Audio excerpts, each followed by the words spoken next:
Очевидцы, снявшие это видео, стали свидетелями задержания пьяного водителя. По информации ГАИ, его удалось поймать после недолгого преследования. А эти кадры сняты уже другими людьми. Судя по ним, действие происходит как раз перед погоней. Мужчина ведет себя весьма агрессивно, трое других пытаются его успокоить.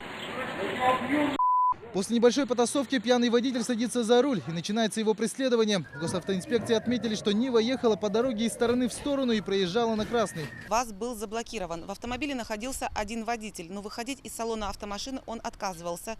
Вел себя неадекватно, оскорблял полицейских, а после чего вообще попытался убежать с места, но был задержан. А в этом ДТП пострадала 8-летняя девочка. Инспекторы установили, что ребенок выбежал на дорогу, вырвавшись из рук своей тети. К счастью, она отделалась лишь ушибами. Сотрудники ГАИ из-за участившихся аварий провели массовые проверки. В выходные дни на столичных дорогах города Якутска было зарегистрировано 5 дорожно-транспортных происшествий, в результате которых 5 человек получили ранения, в том числе один ребенок.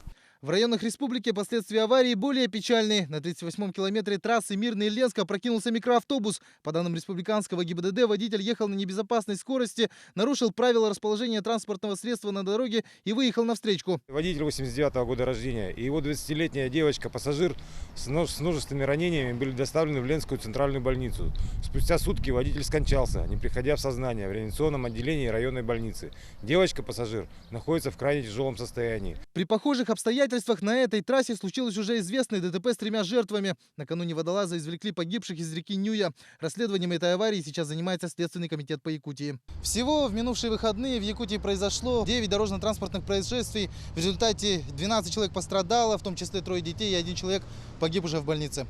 Ульян Бояркин, Роберт Набиев, Вести.